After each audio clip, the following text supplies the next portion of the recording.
आप सभी का स्वागत, अभिनंदन। मैं पंचनद की ओर से डॉक्टर सुभाष गोयल। आज की ये गोष्ठी जो हम अग्रवाल कॉलेज के साथ मिलकर कर रहे हैं। अग्रवाल कॉलेज एक रिनाउंड एजुकेशन इंस्टीट्यूशन है बल्लभगढ़ में, फरीदाबाद में, जिससे हजारों विद्यार्थी, लाखों विद्यार्थी अपना करियर बना चुके हैं। तो आज उनके साथ हम इस गोष्ठी को मिलकर कर रहे हैं। और इस गोष्ठी में हमारे जो प्रस्तोता हैं, हमारे डॉक्टर वेद प्रताप वैदिक हैं। चीफ गेस्ट हमारे गोपाल अरोड़ा जी हैं और हमारी आज के प्रोग्राम की अध्यक्षता करेंगे doctor Krishnakant Gupta, principal Agrawal college Ballabhgarh. Sir, आप सबका बहुत बहुत स्वागत, अभिनंदन। मैं सबसे पहले प्रोग्राम स्टार्ट करने से पहले, जैसे कि हमारी मर्यादा रही है, हमारी हिंदू संस्कृति में रहा है कि हम सरस्वती वंदना से अपना प्रोग्राम स्टार्ट करते हैं। और सरस्वती वंदना के लिए मैं सीधे चल रहा हूँ विनीत जी के बाद। विनीत जी, over to you.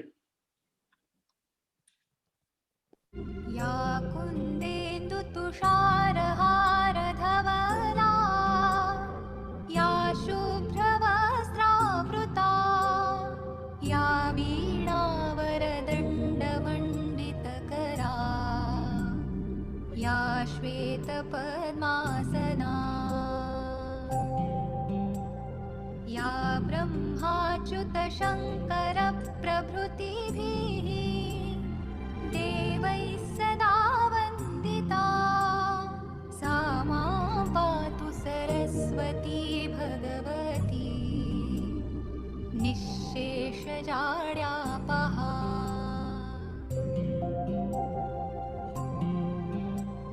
शुक्लां ब्रह्मविचारसारपरमा, आद्यां जगद्व्यापिनीं, वीणापुस्तकधारिणीम् अभयदां, जाड्यान्धकारापहां।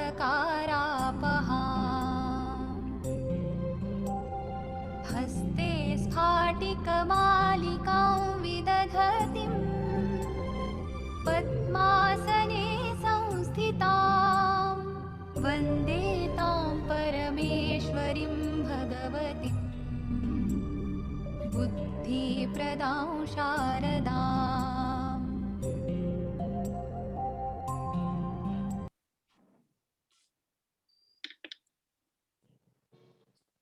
Vineet ji. Ji, next आपका बुके का प्रोग्राम। ओके।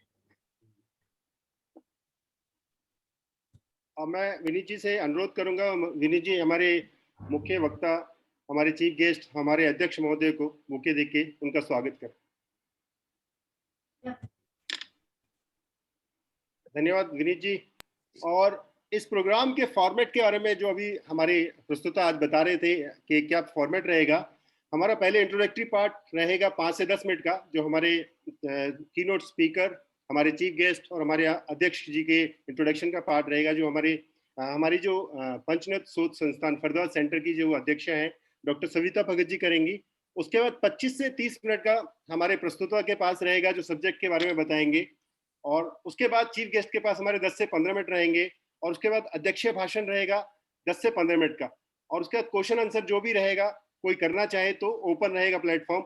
और उसके बाद कीनोट, हमारे वोट ऑफ थैंक्स का लास्ट प्रोग्राम रहेगा। तो इसलिए मैं अब आप सबकी इजाजत से, और खासतौर पर अध्यक्ष, आज के जो प्रोग्राम के अध्यक्ष हैं डॉक्टर के गुप्ता जी की से मैं अनुरोध करूंगा, सर मुझे आदेश दें कि मैं आगे प्रोग्राम को बढ़ा सकूं। सुभाष जी कर रहे हैं, आगे बढ़ाएं आप कार्यक्रम को। मैडम, मैं अब चल रहा हूँ। डॉक्टर सविता भगत जो हमारी फरीदाबाद पंचनद शोध संस्थान फरीदाबाद सेंटर की अध्यक्ष हैं। मैडम, ओवर टू यू कि हमारे चीफ गेस्ट और उन सबका introductory part.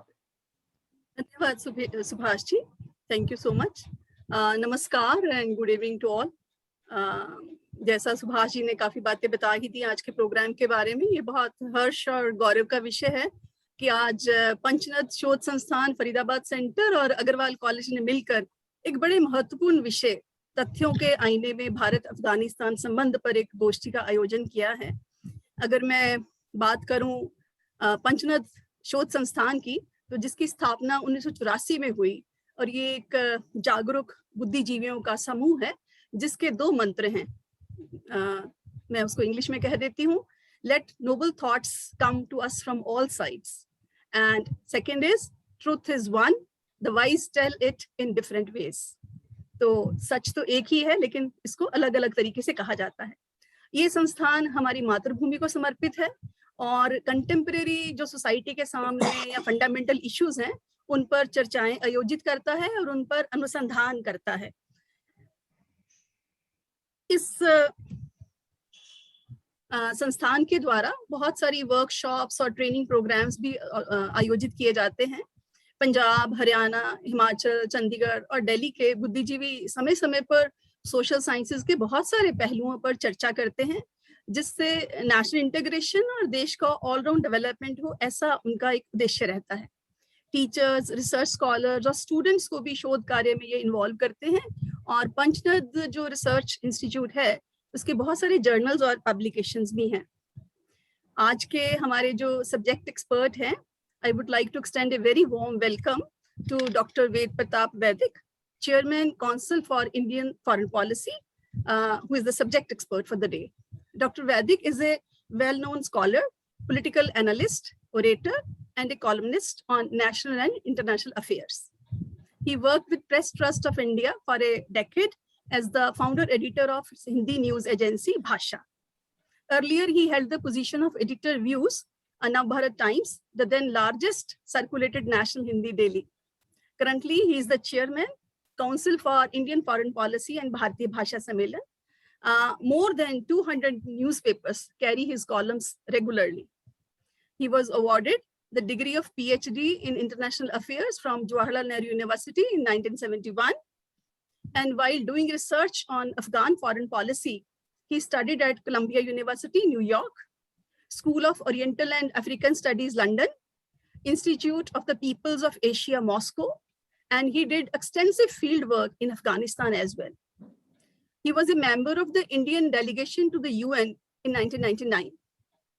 Now, let me tell you something remarkable about him.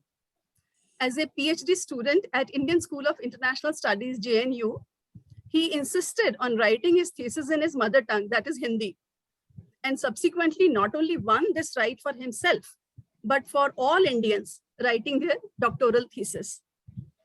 During the course of his life, he has rubbed shoulders with a number of presidents, prime ministers, dissidents, and guerrilla leaders, and has traveled to 80 countries of the world.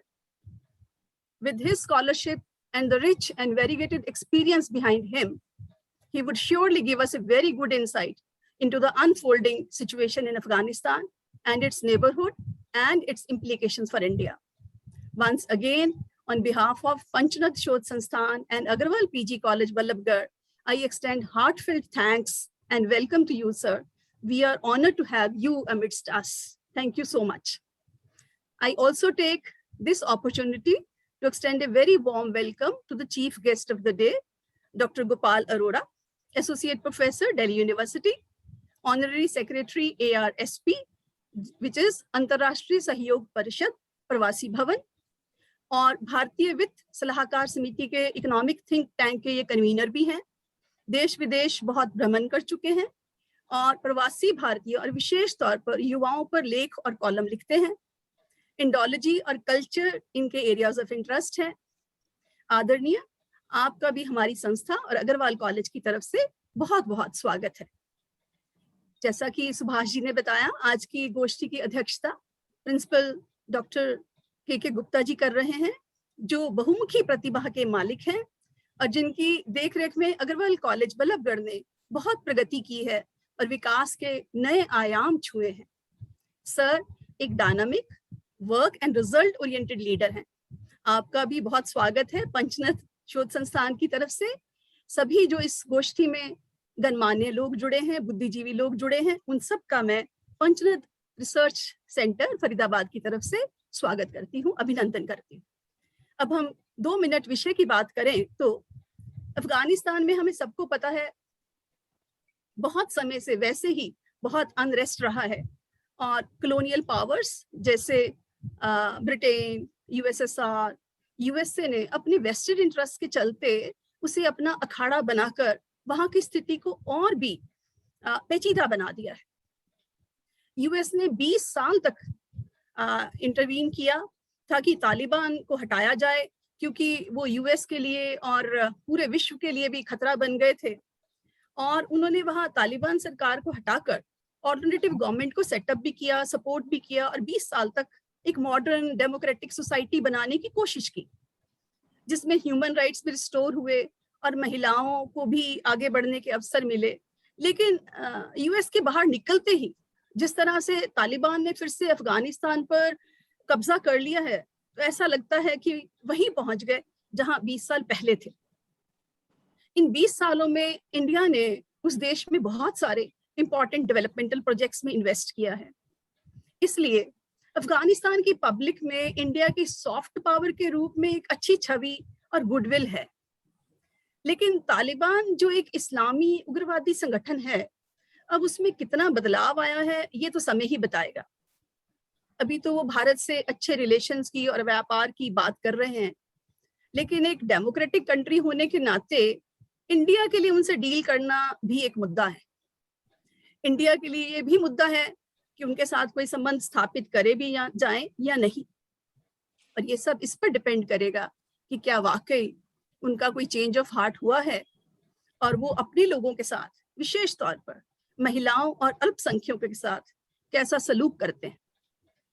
और India के लिए सबसे important बात है कि क्या वो अपने वहां पलने वाले आतंकवादी संगठनों को भारत में हिंसक वारदातें करने से रोक पाते हैं कि नहीं, क्योंकि ये भारत की सुरक्षा का मुद्दा है। पाकिस्तान तो पहले से ही अफगानिस्तान को अपनी गिरफ्त में लेकर भारत के विरुद्ध मिसचीफ करने के लिए तैयार बैठा है। इसलिए इंडिया के लिए अभी तो वेट एंड वॉच ही है। बाकी मैं एक्सपर्ट नहीं हूँ इस एरिया की। आज हमारे पास सब्जेक्ट एक्सपर्ट भी हैं, चीफ गेस्ट भी हैं और प्रेसिडेंशियल रिमार्क्स में प्रिंसिपल साहब ने भी अपनी बात कहनी है। तो मैं अपनी बात को यही विराम देते हुए सुभाष जी आपको कहूंगी कि आप आज के जो सब्जेक्ट एक्सपर्ट हैं उनको उनके संभाषण के लिए इनवाइट करें। धन्यवाद। धन्यवाद मैडम। वाकई आपने कई चीज़ों पे अपना ध्यान, लोगों का ध्यान केंद्रित किया है कि अफगानिस्तान में जो रेगुलर चल रहा है, हर रोज बच्चे, बूढ़े, जवान सब लोग वहाँ टारगेट पे हैं और तालिबान लगातार, पूरी दुनिया तालिबान को देख रही है लेकिन रोकने की कोशिश कोई नहीं कर रहा। लेकिन मैं देख रहा हूँ कि इस जद्दोजहद में हमारे जो सब्जेक्ट एक्सपर्ट है डॉक्टर वेद प्रताप वैदिक रोज एक पॉजिटिव स्टोरी लिख रहे हैं और कि कैसे तालिबान को रोका जाए। क्योंकि IC 814 जब हाईजैक हुआ तब भी वैदिक जी ने बहुत इंपॉर्टेंट रोल प्ले किया। उसके बाद बीजेपी गवर्नमेंट में एक और इंपॉर्टेंट रोल प्ले किया, पाकिस्तान गए और उन्होंने कोशिश की कि किस तरह मैटर को सॉल्व किया जाए। लेकिन सब कुछ होते हुए भी कुछ हो नहीं पाया और आज दोबारा से अफगानिस्तान वहीं आके खड़ा हो गया जो 20 साल पहले जिससे मुक्त किया गया था। चलिए, इस पे और ज्यादा चीजें क्या निकल के आती हैं तथ्यों के आईने में भारत अफगानिस्तान संबंध, क्योंकि साउथ ईस्ट एशिया में अफगानिस्तान की बहुत इंपॉर्टेंट रोल है।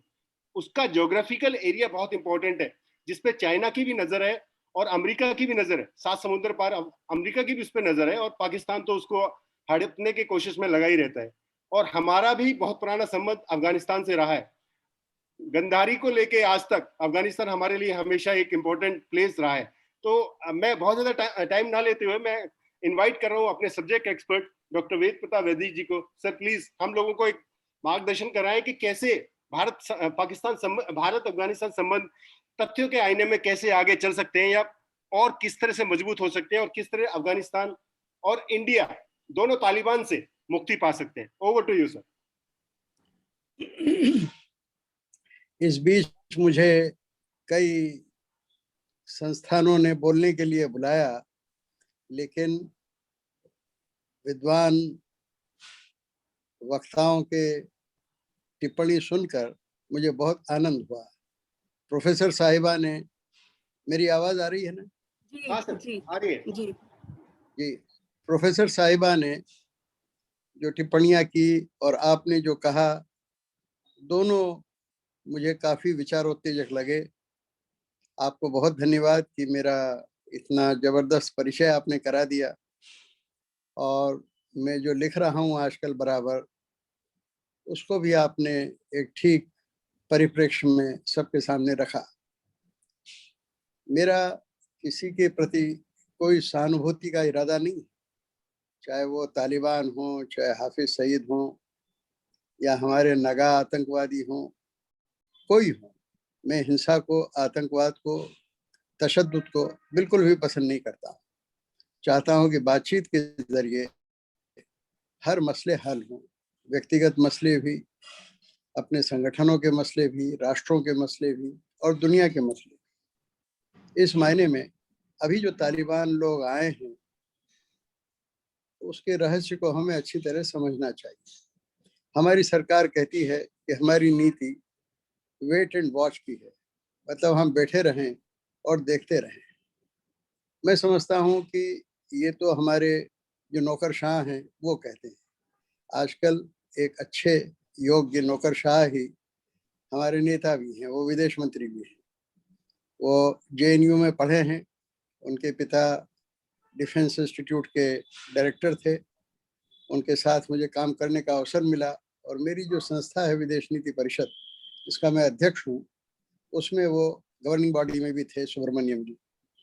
लेकिन मुझे बड़ा आश्चर्य है कि भारत सरकार अकेली ऐसी सरकार है सारे पड़ोसी देशों में जो तालिबान के सवाल पर एकदम चुप्पी मारे बैठी हुई है। आप देखिए कि 2 साल से तालिबान से अमेरिका बात कर रहा है, चीन बात कर रहा है, मॉस्को बात कर रहा है, डोनाल्ड ट्रंप बात कर रहे थे, जो बाइडन बात कर रहे हैं, लेकिन और ईरान जो कि एक शिया देश है और जो कि उन हजारों लोगों का पक्ष लेता है जिनके कि पठान लोग बहुत खिलाफ हैं, वो भी तालिबान से बात कर रहा है। लेकिन भारत ऐसा अकेला देश है कि जो तालिबान से बात करने से कतरा ही नहीं रहा है। वो एकदम हतप्रभ मालूम पड़ता है। मुझे इसका रहस्य आज तक समझ में नहीं आया कि इसका रहस्य क्या है। ये ठीक है कि तालिबान को पाकिस्तानियों ने बढ़ाया, उकसाया, प्रोत्साहित किया, मदद की, तो वो उनके इशारों पर हमारे खिलाफ भी बराबर बयान देते रहे। हमारा प्लेन भी हाईजैक हुआ, लेकिन इन्हीं तालिबान ने, इन्हीं मुल्ला उमर ने हमारे उस हाईजैक प्लेन को छोड़ा और उस प्लेन को छोड़ने के लिए उन्होंने कुछ शर्तें रखी। वो अटल जी के ज़माने में हमारी सरकार ने मानी और जिन लोगों ने बीच में सहयोग किया छुड़ाने के लिए, वो लोग आज भी जिंदा हैं। अब्दुल हकीम मुजाहिद जो तालिबान के प्रतिनिधि थे वाशिंगटन डीसी में, जिनसे मैंने बात की, जिन्होंने बाद में मुल्ला उमर से मेरी बात कराई, और पीर गैलानी साहब जो लंदन में रहते थे, उनसे मैं उनके घर जाके मिला, उन्होंने भी कंधार बात की। तो मेरा ये सोचना है कि तालिबान से हमको बात करना चाहिए। मैं ये बिल्कुल नहीं कह रहा हूँ कि हम तालिबान को मान्यता देंगे, और मैं बिल्कुल नहीं कह रहा हूँ कि हम कोई ऐसी कोशिश करें कि उससे तालिबान की प्रतिष्ठा बढ़े, बिल्कुल नहीं। लेकिन जैसे और राष्ट्र तालिबान से बात कर रहे हैं, हम बात क्यों नहीं कर रहे हैं? देखिए, रूस के, सोवियत संघ के करीब 16,000 जवानों को मुजाहिदीन और तालिबान ने मार गिराया, अरबों रुपए उनके वहां लुट गए। अमेरिका के 2,500 जवानों को मार गिराया, सैकड़ों अमेरिकन और मारे गए और ट्रिलियंस ऑफ डॉलर्स वहां उनके खत्म हो गए। इसके बावजूद वो लोग बात कर रहे हैं। ब्रिटेन बात कर रहा है, ईरान बात कर रहा है, चीन बात कर रहा है। चीन ऐसा देश जो कि अपने आप को कम्युनिस्ट कहता है और जो इस्लाम का बड़ा विरोधी है, और जिसने अपने करीब 10 लाख उइगर मुसलमानों को, चीन में सिंकियांग प्रांत है, उरुमची उसकी राजधानी है, मैं वहाँ रहा हूँ, 10 लाख मुसलमानों को उसने यातना शिविरों में बिठा रखा है। वो तालिबान से बात कर रहा है, उनको बीजिंग बुला रहा है, उनको और शहरों में बुला रहा है, बार बार बात कर रहा है, और हमारा कोई संपर्क नहीं। इसका कारण क्या है मुझे समझ में नहीं आ रहा है। लेकिन जो मैं अंदाज लगाता हूँ कि इसका एकमात्र कारण ये है कि हम ये मान के चल रहे हैं कि तालिबान पाकिस्तान के मोहरे हैं। लेकिन एक बात हम भूलते हैं कि तालिबान लोगों ने आज तक सत्ता में आने के बाद, उसके पहले या उसके बाद, आज तक एक भी तालिबान प्रवक्ता ने डूरेंट लाइन को, जो 1893-94 में खींची गई थी, आज तक उसको स्वीकार नहीं किया है। यानी वो ये मानते हैं कि पेशावर तक, क्वेटा तक जो पाकिस्तान है, आधे से ज़्यादा पाकिस्तान पठानों का है, अफगानों का है, तालिबान का है, अफगानिस्तान का है। वो अभी भी पाकिस्तान के लिए बहुत बड़ा सिरदर्द बने हुए हैं। इसके अलावा वो जो पाकिस्तान 30 लाख लोग अफगानिस्तान के चले गए थे तालिबान के आने पर 20 साल पहले, वो भी पाकिस्तानियों के लिए बड़ा सिरदर्द है। जब मैं अफगानिस्तान पे अनुसंधान करता था लगभग 50-52 साल पहले, तो मुझे अफगानिस्तान में गांव-गांव में जाने का मौका मिला और वहाँ तरह-तरह के पठानों से मैं मिलता था। वो पठान मुझको कहते थे कि क्या हम इन पाकिस्तानियों, पाकिस्तानी नहीं बोलते थे, वो कहते थे क्या हम इन पंजाबियों की गुलामी करने के लिए पैदा हुए? हम पठान हैं, हम खान साहब हैं, ये पंजाबी लाला लोग क्या हम पे हुकूमत चलाएंगे? तो मेरा निवेदन ये है कि वास्तव में पठान लोग बहुत आज़ाद तबीयत के लोग हैं, वो किसी की गुलामी कर नहीं सकते हैं। थोड़े दिन उनको मजबूरी में पाकिस्तान की हाँ में हाँ मिलाना पड़ती है, लेकिन भारत के प्रति उनका रवैया क्या है ये आप कुछ बातों से देख सकते हैं। उदाहरण के लिए 3 बार और 3 से हो सकता है ज्यादा बार भी आए हों तालिबान के बयान कश्मीर के बारे में आ चुके हैं। कल ही बयान आया है तालिबान का, जो ये स्थानक जई हैं, शेर मोहम्मद स्थानक जई, जो पहले डिप्टी मिनिस्टर भी थे तालिबान सरकार में, उन्होंने फिर बयान दिया है तीसरी बार कि कश्मीर भारत का अंदरूनी मामला है, उससे हमको कोई लेना देना नहीं है। इस तरह का बयान उन्होंने उइगरों के बारे में दिया है और उइगरों के बारे में उन्होंने कहा है कि हमको चीन के उइगरों से कोई लेना देना नहीं।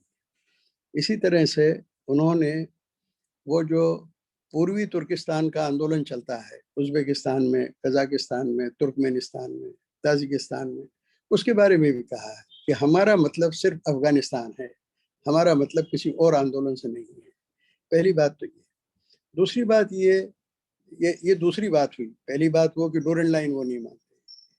तीसरी बात ये कि वो पाकिस्तान में अगर और 10-20 लाख लोग चले गए तो पाकिस्तान की अर्थव्यवस्था चौपट हो जाएगी। पाकिस्तान की कानून व्यवस्था भी बिल्कुल चौपट। कराची में, पेशावर में ये पठान लोग कोई पुलिस वालों को गांठते नहीं है। पेशावर में मैंने खुद अपनी आंख से देखा है, कराची में मैंने देखा है, वो लोग पाकिस्तान के पुलिस वालों को पंजाबी और सिंधी बोलते हैं और उनकी कोई बात मानते नहीं है, वो अपने वाली चलाती हैं हर जगह। इसलिए पाकिस्तान के लिए हमसे बड़ा सिरदर्द है। पाकिस्तान में तालिबान का ही एक टुकड़ा टूट के जो तहरीके तालिबान पाकिस्तान बना है, उसने कई बार विस्फोट किए हैं। पेशावर में आपको याद होगा कुछ साल पहले एक बच्चों के पूरे स्कूल को उड़ा दिया था, 150 बच्चे मारे गए थे और वो बच्चे किनके थे? फौजियों के बच्चे थे। इसलिए मैं ये समझता हूँ कि तालिबान के बारे में थोड़ा सा हमको और थोड़ा सा मैं समझता हूँ कि एक यथार्थवादी दृष्टिकोण अपनाना चाहिए। जो 25 साल पुराना तालिबान था उसमें और आज के तालिबान में ज़मीन आसमान का फ़र्क है। उन दिनों जो तालिबान नेता थे उनसे जब मैं काबुल जाता था तो मुझसे मिलने आते थे कई तालिबान के मंत्री, गुपचुप मिलने के लिए होटल में मेरे पास आ जाते थे। वो लगातार पश्तो में बात करते रहते थे। मैंने फ़ारसी पढ़ी है, मैं फ़ारसी बोलने की कोशिश करता था, वो समझ लेते थे, लेकिन उनकी पश्तो जो गांव की पश्तो थी मेरे समझ में नहीं आती। कई बार मुझे रोक रोक के उनसे कहना पड़ता था कि आप मुझसे दरी में बात कीजिए, फ़ारसी में बात कीजिए। लेकिन आज आप देखें कि तालिबान के लगभग सारे प्रवक्ता अंग्रेजी बोलते हैं, फ्रेंच बोलते हैं, जर्मन बोलते हैं, हिंदी बोलते हैं, उर्दू बोलते हैं। उर्दू और हिंदी में ज़्यादा फ़र्क नहीं है, लेकिन आपको मैं बताऊं कि वो हिंदी के शब्दों का इस्तेमाल करते हैं। मैं दंग रह जाता हूँ कई बार उनके मुंह से वो शब्द सुन के, क्योंकि वो हमारा टीवी देखते हैं बराबर। हमारे अखबार नहीं पढ़ सकते हैं लेकिन टीवी देखते हैं। उनसे उन्होंने बहुत सारे शब्द सीख लिए। ये जो नए लड़के अभी तालिबान आंदोलन के अंदर आए हैं, इनका दृष्टिकोण वो पोगापंथी, पीछे देखो, संकीर्ण तालिबानी दृष्टिकोण से बिल्कुल अलग है। इसके अलावा तालिबान ने पिछले 2 साल में दोहा में, कतर में जो अमेरिकियों से बातचीत की, मुझे लगता है कि अमेरिकन और तालिबान के बीच बड़ी गहरी समझ हुई है। लोग उसको सांठगांठ भी कह सकते हैं कि ट्रंप के ज़माने में और उसके पहले ओबामा के ज़माने में भी तालिबान से बातचीत चल रही थी। और तालिबान से हामिद करज़ई ने भी, जो पहले राष्ट्रपति थे, उन्होंने भी बातचीत शुरू की थी। आप ये देखें कि तालिबान के स्वरूप में एक परिवर्तन और हुआ है जो हमारे भारत के लोगों को पता नहीं है और शायद पाकिस्तान में भी बहुत कम लोग जानते होंगे इस बात को, कि तालिबान मूलतः गिलज़ई पठान लोग हैं। जो हमारे यहाँ अलाउद्दीन खिलजी थे ना राजा, वो खिलजी, हम उनको खिलजी बोलते हैं, लेकिन पठान लोग पश्तो भाषा में उसको गिलज़ई बोलते हैं। जब तालिबान के तथाकथित राजदूत मुझसे वाशिंगटन में मिले अटल जी के ज़माने में, तो उन्होंने मुझसे कहा कि आपकी सरकार हमको रिकॉग्नाइज करे। तो मैंने कहा आपको हम कैसे रिकॉग्नाइज करें, आप तो पठानों का भी प्रतिनिधित्व नहीं करते हैं, सिर्फ गिलजई पठान। बोले आपको कैसे मालूम? तो मैंने कहा आप मुझे सूची बताइए। उन्होंने एक सूची बताई। मैंने कहा इनमें से बताइए कौन पोपल जई है, कौन अहमद जई है, कौन यूसुफ जई है, बताइए। तो कुछ नहीं, चुप हो गए। मैंने कहा सब गिलजई पठान है, आप पठानों के प्रतिनिधित्व नहीं करते हैं। अफगानिस्तान में तो तुर्कमैन हैं, ताजिक हैं, उज्बेक हैं, किर्गिज हैं, मुए सुर्ख हैं, 13-14 प्रकार की जातियां हैं, सिख हैं, हिंदू हैं, उन सब का प्रतिनिधित्व होना चाहिए। ऐसा प्रतिनिधित्व आप दें तो हम उसको रिकॉग्नाइज करने के बारे में सोच सकते हैं। अभी हम आपको बिल्कुल रिकॉग्नाइज नहीं कर सकते। उन दिनों तालिबान ने हमारे खिलाफ कोई खास कार्रवाई नहीं की थी जब वो मुझसे मिले थे। तो मेरा निवेदन ये है कि अब तालिबान का बहुत चरित्र बदला है, उनके साथ गैर पठान लोग भी शामिल हो गए हैं। और आप देखें मुल्ला बिरादर जो इस समय वर्चुअल नेता हैं, असली नेता हैं तालिबान के, लड़ाकू हैं, वो कौन है? वो गिलजई नहीं है, वो पोपलजई है। पोपलजई कौन लोग होते हैं? जैसे हामिद करजई, जैसे कि अंग्रेज ने बिठाया था 1838 में शाह शुजा को, वो भी पोपलजई थे। तो ये तरह तरह के पठान और उनके अलावा तरह तरह की जातियों के जो लोग हैं अफगानिस्तान में, अब वो भी तालिबान के बीच शामिल हो गए हैं। इसलिए तालिबान का जो संकीर्ण दृष्टिकोण था 25 साल पहले, उसमें मुझे लगता है कि बदलाव आया है। ये मैं उनसे, कई लोगों से मेरी बात होती है फ़ोन पे, तालिबान नेताओं से जो अभी काबुल में हैं, कुछ एक जर्मनी में भी हैं, कुछ कतर में भी हैं।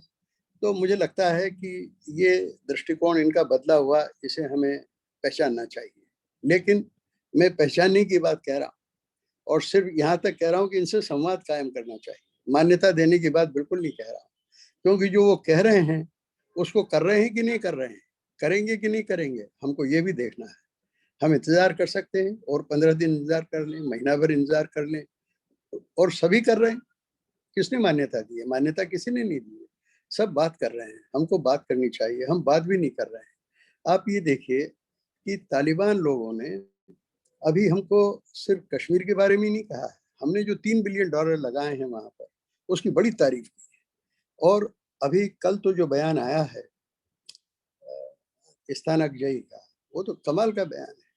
उसमें उन्होंने कहा है कि आप जो 15-20 साल पहले तुर्कमेनिस्तान से जो गैस की पाइपलाइन लाना चाहते थे वाया अफगानिस्तान और पाकिस्तान, हमारा इरादा है कि वो कामयाब हो। कितनी बड़ी बात है। वो जो गैस लाइन हम लोग लाना चाहते थे तुर्कमेनिस्तान से, आप देखेंगे भारत में जो गैस की टंकियां इतनी महंगी हो गई हैं, कार चलाना मुश्किल हो रहा है पेट्रोल की कीमत की वजह से। अगर वो पाइपलाइन डल जाए, कितना कमाल हो जाए। जब उस पाइपलाइन की बात शुरू हुई अब से करीब 20-25 साल पहले, तब बेनज़ीर भुट्टो वहाँ प्रधानमंत्री थी। मैंने बेनज़ीर जी से कहा, मेरी मुलाकात, जब उनसे कई मुलाकातें हुई इस्लामाबाद में, मैंने जब उनसे कहा कि आप ये पाइपलाइन लाने दीजिए हमको, हम आपको $8 मिलियन हर महीना देंगे, आपको घर बैठे इतना इनकम हो जाएगी। तो वो चुप हो गई। तो मैंने कहा देखिए, इससे भी बड़ा एक और आपको लीवरेज हम देंगे, आप जब चाहें हमारी गैस लाइन को बंद कर दें, हमारी सब कार्य चलना बंद हो जाएंगी, हमारे घर में खाना पकाना बंद हो। हंसने लगी। मैंने कहा, तो वो एकदम उनका विचार था कि हाँ ये एक अच्छा प्रपोजल है। मैंने कहा दोनों देशों के बीच दोस्ती हो सकती है, हमारे वेस्टेड इंटरेस्ट दोनों के गुथ जाएंगे, मिल जाएंगे। आप देखिए कि उस बात को इस्तानकजई ने फिर दोहराया है, कितनी बड़ी बात है। परसों जो प्रवक्ता ने कहा, उसने कहा कि भारत ने जो $3 बिलियन खर्च किए हैं, हम उसके लिए उनके बड़े आभारी हैं। अब एक बारीक बात आपको बताता हूँ, जो भारत में बहुत से हमारे नेताओं को तो खैर पता होता ही नहीं है, राजनयिकों को भी पता नहीं है। एक हमने सड़क बनाई है 212 किलोमीटर की, उसका नाम है जरंज दिलाराम रोड। ये जो जरंज दिलाराम रोड है, ये क्या है? ये पाकिस्तान का अल्टरनेटिव है। अफगानिस्तान एक लैंडलॉक्ड कंट्री है, उसके पास बाहर निकलने के लिए, समुद्र तक जाने के लिए पिछले 200-250 साल में सिर्फ एक ही रास्ता था, वो चमन बलदाग से निकल के फिर कराची तक जाए और फिर समुद्र का रास्ता पकड़े। उसका एक विकल्प तैयार करने के बाद सरदार दाऊद खान, मोहम्मद दाऊद खान के ज़माने से चल रही है। सरदार दाऊद को मैंने 1975 में, जब वो यहाँ भारत आए थे, तो हवाई अड्डे पर उनको जब हम छोड़ने गए, बांग्लादेश जा रहे थे, तब मैंने उनसे ये कहा, मैंने कहा कि आप पाकिस्तान पे इतना निर्भर क्यों हैं, आप एक नया रास्ता ईरान से क्यों नहीं खोलते हैं? तो उन्होंने मुझसे पूछा कौन सा रास्ता? मैंने कहा जनरल दिलाराम रोड, वो बनाए आप, या हेरात से कोई रास्ता निकाले। उसी वक्त इंदिरा जी आ गई एयरपोर्ट पे, तो इंदिरा जी ने मुझसे हिंदी में कहा कि वो ये हमारे मत्थे न मर दें वो सड़क बनाने का, इतने पैसे हमारे पास नहीं है। लेकिन आप देखें कि वही सड़क अटल जी के ज़माने में बन के तैयार हो, और उस सड़क को हमने बना के पाकिस्तान का जो लिवरेज था अफगानिस्तान पे, जो एक तरह का कंट्रोल था, वो ख़त्म कर दिया, अफगानिस्तान के लिए एक अल्टरनेटिव बना दिया। अब उसकी भी तारीफ तालिबान कर रहे हैं, यानी वो पाकिस्तान की मोनोपोली खुद पर से खत्म करना चाहते हैं, नया ऑप्शन अफगानिस्तान के लिए खोलना चाहते हैं। इसके अलावा हमारे सिख और हिंदू भाई जो गुरुद्वारे के अंदर छिपे हुए थे, वहाँ तालिबान के प्रतिनिधियों ने जाके उनको समझाया कि आपको कोई खतरा नहीं है। और अभी तक आप देखें, खुशी की बात है, और ये और चलती रहे तो मुझे और ज़्यादा खुशी होगी कि अभी तक हमारे किसी भी सिख भाई को या हिंदू भाई को, या हमारे कुछ ईसाई लोग भी वहाँ काम कर रहे थे काबुल में, किसी की इसलिए हत्या नहीं हुई कि वो मुसलमान नहीं है। सब के साथ ठीक ठाक बर्ताव हो सकता है कि उसका कारण तालिबान की सज्जनता नहीं, अमेरिका का दबाव भी रहा। ये भी हो सकता है कि अमेरिका ने अफगानिस्तान खाली करने के पहले तालिबान को गुपचुप ये सब बातें कह दी कि अगर कोई भी मर गया तो हम खाली नहीं करेंगे। लेकिन आप देखें दुर्भाग्य कितना है कि 13 लोग अमेरिका के परसों नरसों मारे गए। वो तालिबान की वजह से नहीं मारे, वो अमेरिका ने भी घोषणा की है और भी देशों ने की है। वो मारे गए किन की वजह से? खुरासानियों की वजह से, जो इस्लामिक राज्य खुरासान प्रांत का बना रखा है, उसकी वजह से मारे गए। वो लोग पाकिस्तान के भी खिलाफ हैं, तालिबान के भी खिलाफ हैं, और जो लोकलाइज्ड मुस्लिम ऑर्गेनाइजेशंस हैं उनके खिलाफ भी है। तो स्थिति बड़ी जटिल है। ऐसी स्थिति में मैं समझता हूँ कि भारत को बड़ी पहल करनी चाहिए। भारत अगर पहल करे तो ये संभव है कि, और ये भी हो सकता है, मैं कोई भारत सरकार को बहुत दोष नहीं दे रहा हूँ, हो सकता है कि भारत सरकार के पास ऐसी कोई अत्यंत गोपनीय जानकारी हो जिसके आधार पे वो तालिबान से बात नहीं करना चाहती। ये हो सकता है, मैं मान के चलता हूँ ये बात। तो भारत सरकार के पास दूसरा ऑप्शन भी है कि वो कुछ देश के पुराने हमारे जो राजदूत काबुल में रहे हैं, मेरी उन सब से बात होती रहती है, उनको बुलाए, उनसे सलाह मशवरा करे। हमारे पुराने विदेश मंत्री हैं, 2-3 विदेश मंत्री यहाँ दिल्ली में उपलब्ध हैं, उनसे बात करें। अफगानिस्तान को जानने वाले भी 2-4 लोग हैं देश के अंदर, उनसे बात करें। और जो लोग और दूसरे फैक्शंस के लोगों को जानते हैं, जो लोग खुरासानी गिरोह के लोगों को जानते हैं, उनको भेजे। और अगर वो काबुल जाने से डर रहे हों कि भाई काबुल में मारकाट मची है, पता नहीं कब बम फट जाए, तो मैं कहता हूँ उनको पेशावर भेजें। तो पेशावर कैसे जाएंगे? पाकिस्तान जब तक हाँ नहीं कहेगा। तो पाकिस्तान को पठाने का तरीका ये है कि हम पाकिस्तान को समझाएं कि बाबा ये अगर वहाँ काबिज हो गए तालिबान और उनकी सरकार ठीक से नहीं चली तो तुम्हारे यहाँ 30-40 लाख लोग और आ जाएंगे, और डोरेंट लाइन तुम्हारी खत्म है, ये तुम्हारे पेशावर पे कब्जा कर लेंगे, तुम्हारी मरण होने वाली है, तुमको कोई मदद नहीं करने वाला है। रूस, चीन, अमेरिका ये सब ऊपरी बातें करते हैं। लाखों लोगों को रोज कौन खाना खिलाएगा? रोज कौन रोजगार देगा? कौन law and order situation maintain करेगा? पाकिस्तानियों को हम कहें कि हम जो भी सरकार बनती है काबुल में, एक मिली जुली सरकार, पूरे तालिबान की सरकार नहीं, उसमें हामिद करजई के लोग भी हों, डॉक्टर अब्दुल्ला के लोग भी हों, हो सकता है कि अशरफ गनी के लोग भी हों, और ये भी हो सकता है कि परचम और खल्क के लोग हों, जो 40 साल पहले वहाँ सरकार थी उनके लोग भी हों। सबकी मिली जुली एक सरकार बने और भारत उसमें एक बड़ा रोल अदा करे, क्योंकि भारत का कोई वेस्टेड इंटरेस्ट नहीं है। पाकिस्तान का तो बहुत वेस्टेड इंटरेस्ट है अफगानिस्तान में। पाकिस्तान कहता है कि हमको स्ट्रेटेजिक डेप्थ चाहिए, हम अफगानिस्तान में पीछे खिसक के अगर भारत दबाव डाले तो हम खिसक के पीछे अफगानिस्तान में जाएं और वहां से पलट के भारत पे वार करें। भारत को कोई स्ट्रेटेजिक डेप्थ नहीं चाहिए, भारत को अफगानिस्तान से कोई फायदा नहीं उठाना है। एक बिल्कुल निष्पक्ष, एक एक एक अनासक्त प्रेमी की तरह भारत अफगानिस्तान की मदद कर सकता है, और पाकिस्तान को हम समझा सकते हैं कि हमें बड़ा खतरा आप लोगों को है। अगर आप लोग यहाँ ठीक सरकार, मिली जुली सरकार नहीं बनने देंगे, एक एक अतिवादी सरकार बन गई, एक्सट्रीमिस्ट सरकार बन गई, तो भाई पाकिस्तानियों आपकी खैर नहीं है, आप बहुत मुसीबत में फंसने वाले हैं। ये एक ऐसा मौका है जिसका फायदा उठाकर भारत चाहे, भारत क्या चाहे, पाकिस्तान चाहे तो, बल्कि ये कहूँगा भारत से उसके संबंध अच्छे हो सकते हैं। और भारत और पाकिस्तान मिलके पहले अफगानिस्तान को स्टेबलाइज करें, फिर कश्मीर के बारे में भी बात हो सकती है। और सिर्फ मैं आपसे ये कहना चाहता हूँ कि अगर भारत और पाकिस्तान का दंगल खत्म हो जाए तो मैं ये समझता हूँ कि अगले 10 साल में हमारे पास इतना पावर पोटेंशियल है साउथ एशिया में और सेंट्रल एशिया में कि हम अगले 10 साल में यूरोप का मुकाबला कर सकते हैं, संपन्नता में, शक्ति में, और लोगों को रोजगार देने में, लोगों की शिक्षा और चिकित्सा की व्यवस्था सुधारने में। एक चमत्कारी काम हम इस दुर्भाग्यपूर्ण वातावरण में कर सकते हैं, लेकिन उसके लिए हमारी सरकार के पास कुछ हिम्मत होना चाहिए, कुछ दृष्टि होना चाहिए, कुछ इनिशिएटिव होना चाहिए, और हम सब लोगों का उसको बिल्कुल समर्थन मिलेगा। अगर कोई ये बड़ा काम करना चाहे, एक युगांतरकारी विदेश नीति के पहल हो सकती है, देखें करते हैं कि नहीं करते हैं। मैं तो रोज लिख रहा हूँ, टीवी चैनल्स पे बोल भी रहा हूँ जो मुझे बुलाते हैं, और आप जैसे विद्वान लोग, आज कृपा की आपने कि मुझे बोलने का अवसर दिया, तो यहाँ भी मैं वही बात कह रहा हूँ। मैं ये कहना चाहता हूँ कि हमें बात शुरू करनी चाहिए, हम मान्यता उनको तब दें जब उनका आचरण देख लें, परख लें अच्छी तरह से, तब मान्यता दें। धन्यवाद।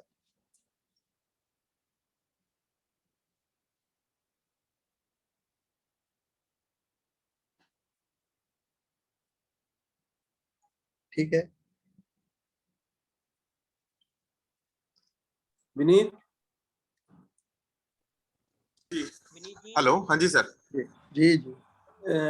डॉक्टर सुभाष गोयल जी तकनीकी कारणों से शायद डिस्कनेक्ट हो गए हैं। जी सर जी। और कार्यक्रम को आगे बढ़ाते हुए मैं एक बार पुनः हमारे जो कीनोट स्पीकर हैं डॉक्टर वेद प्रताप वैदिक जी, उनका हार्दिक स्वागत करता हूं, अभिनंदन करता हूं और धन्यवाद करता हूं अपने मूल्यवान उद्बोधन के लिए। और ई गोष्ठी को आगे बढ़ाते हुए अब मैं मुख्य अतिथि प्रोफेसर गोपाल अरोड़ा जी, जो कि एसोसिएट प्रोफेसर हैं दिल्ली यूनिवर्सिटी में और सचिव हैं अंतर्राष्ट्रीय सहयोग परिषद के, उनसे अपने उद्बोधन के लिए आग्रह करता हूं।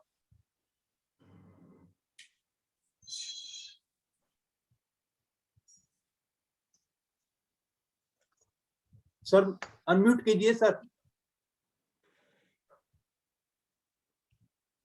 जी, आपको आवाज आ रही है मेरी? हाँ जी sir, you are audible now. जी जी जी, धन्यवाद। आज के इस संगोष्ठी के अध्यक्ष डॉक्टर के गुप्ता जी, पंचनद जो आपकी शाखा है उनकी अध्यक्षा डॉक्टर सविता जी, डॉक्टर वेद प्रताप वैदिक, उनके साथ मेरा संपर्क अंतर्राष्ट्रीय सहयोग परिषद के माध्यम से लगातार रहा है। आप सबका सबसे पहले बहुत आभार कि आपने आज मुझे इस संगोष्ठी में सम्मिलित होने के लिए आमंत्रित किया। मैं जो पंचनद के बारे में जो पत्रक पढ़ रहा था, जिसमें मैंने देखा कि आपका उसमें जो मोटो है वो सत्य के प्रति एक बड़ा ईमानदार और अनथक प्रयास लगातार, ये एक बड़ी बात है।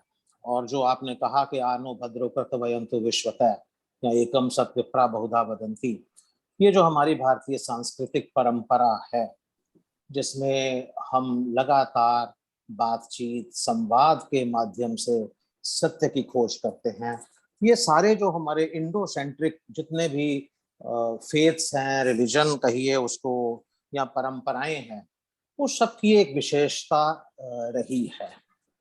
अगर हम इसको नॉन इंडो सेंट्रिक जो सिस्टम्स, इस्लामिक सिस्टम या क्रिश्चियनिटी के सिस्टम देखें, उसमें ये थोड़ा इस चीज का थोड़ा सा अभाव रहा है, क्योंकि वहां पर ब्लास्फेमी या किसी चीज पे सवाल उठाना, इन सब चीजों के ऊपर थोड़ा सा ज्यादा कठोरता से उस प्रश्न को लिया जाता है। लेकिन हमारे यहाँ पर ऐसा है नहीं।